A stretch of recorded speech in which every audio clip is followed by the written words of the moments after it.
Worship leaders, what do you do when you get that late night text or phone call telling you that one of the members of your team that you were expecting to be there on Sunday morning isn't going to make it?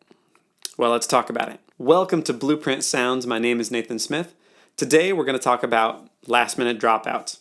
It's going to happen no matter what. Somebody isn't going to be able to make it for a Sunday morning service. So what do you do and how do you move around parts to make sure that you've got the most important pieces covered? But before we get to that, I want to give you something. It's my free 45-minute workshop called 5 Elements of a Full Sounding Worship Team. It goes into these ideas that I'm going to be sharing in the video in much more detail. What it really helps with is giving names to every one of the elements of your team so that they can fill their role and not take somebody else's role. We look at what a good worship groove sounds like, and then we look at examples when things go wrong. They're some of the most common mistakes that I see in live streams across the country. So check that out. Go to blueprintsounds.com, and there you'll see a pop-up to get access to that free workshop. With that, let's get into today's topic. The scenario is you just got a text or a phone call late at night. It's probably going to be a text because people hate to disappoint people over the phone. And suddenly you don't have one of the members of your team. What do you do? And here's the important question. Which elements are the most important and which ones could you do without for a week? If somebody had to switch up and go do something else, or if you had to switch up and do another element, what are the core things that you have to have and what are things that are just nice to have? Let's talk about it. So in this musical example, I've got 6 instruments. I have drums, bass, acoustic guitar, electric piano, organ, and then electric guitar. So we've got 6 different elements, and we're going to talk about which one can stay and which one absolutely could go if it had to. There are 5 elements that you need for a full-sounding worship team. Number 1 is the groove, and the groove is set by the drums and the bass. The second element is the main rhythmic instrument. In this case, it's the acoustic guitar strumming on open chords like we typically would see on a Sunday morning. Number 3 is holds, and holds are just whole notes, maybe a little bit more than whole notes, but that's being taken care of by the electric piano. Next is pads, and pads are long tones. That could be done by a cello, that could be done by a synth. In this example, it's being done by an organ. And finally, we have arpeggios. Arpeggios, that's just a fancy word for playing a chord one note at a time. And that's what the electric guitar is doing further up the neck so it sort of gets out of the way sonically of the other instruments in the mid-range. Our first example is the electric piano playing holds and the organ playing pads. So first let's take a listen to the entire band. This is the wonderful Sunday morning when everybody could make it and it sounds fabulous. Let's listen to that example.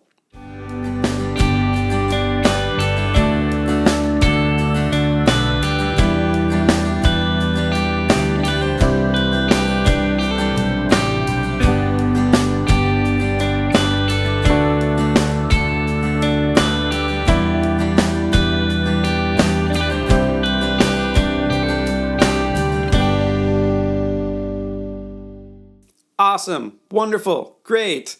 Except that's not what happened this week. Let's say that our piano player dropped out. What do? Do you just go on with the organ player or do you ask the organ player to jump over to piano? What do you do in that situation? Well, let's listen to what goes away when we take each one of those elements out and then decide which one's the most important. So in this next example, you're going to hear the groove minus the electric piano on holds.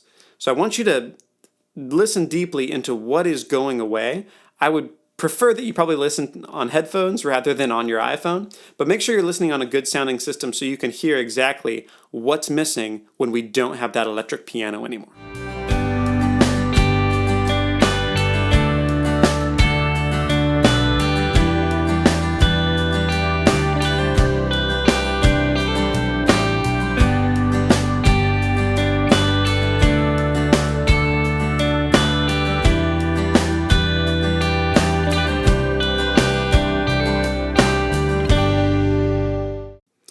All right, for contrast, let's take out the organ on pads and see what the difference is.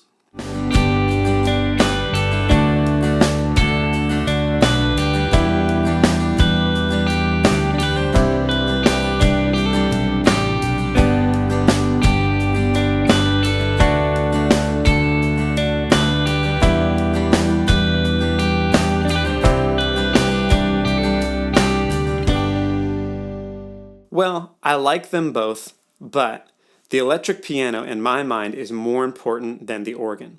The electric piano being a mid-range instrument and it has all that sustain, it fills in all the gaps in that mid-range. It just makes everything sound warm and it provides a lot of stuff. Plus, because it has a sustain pedal, it sort of has a pad-like quality because it lasts for a long time. The organ, by contrast, is up higher in the range, and so it doesn't fill out the mid-range, which is really, really important. It could go, right? If I was missing my piano player, I would ask my organ player to drop down and play piano because I can live without a high pad sound because I'm getting that same sort of pad sound from the keyboard player. Of course, you could always have a layer where you have a piano and then you layer a pad on top. So, not the end of the world. But if I could only have one, I would absolutely want my keyboard player to be playing a piano sound in the mid-range. Let's go to our second example, and this one I hear a lot. It's the electric guitar versus the acoustic guitar. So, let's listen to what happens when we just take out the acoustic guitar.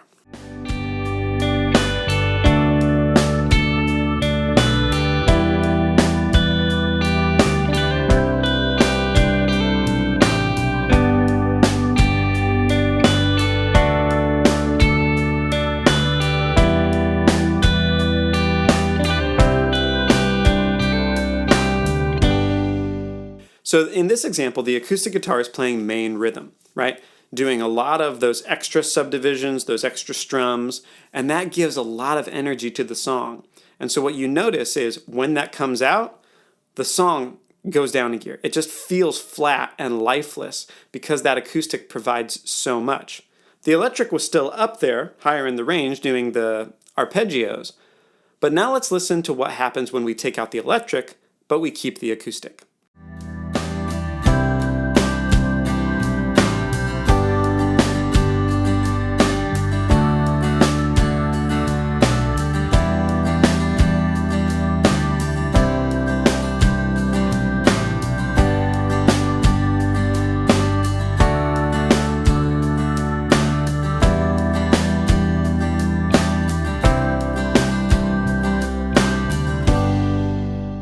So you can hear in that example, we lose the polish, we lose that sense of space that the electric provides, but for my money, I'm keeping the acoustic and I'm getting rid of the electric. So if I had a situation where my acoustic player couldn't make it, I would ask my electric guitar player to switch over to acoustic in a heartbeat because it's more important that we have that main rhythm because that provides a lot of energy. The electric guitar is leaving a lot of space, and while I really, really like it, I don't need it like I need an acoustic guitar. So let's go in order from the most important to nice to have but not critical. The first one, your main rhythmic instrument. If you have a guitar and someone sing, hey, it works, right? It's not perfect, but it's better than nothing. Followed quickly by the bass. The first instrument I would add would be the bass because that gives me that rhythmic fingerprint and the bass actually puts out a lot of sound. If you think about how much of the sound is taken up by the bass as compared to the rest of the instruments, the bass is the foundation. Drums happen next, right? So drums and bass, they should always be together. Next, holds on piano. Piano warms up that mid-range, and it also has a pad-like quality because of all of its sustain.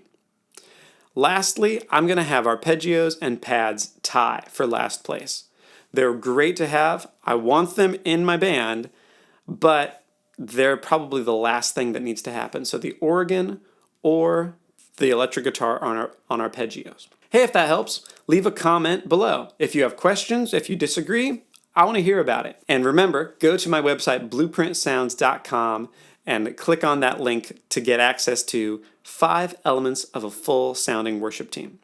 Until then, God bless and goodbye.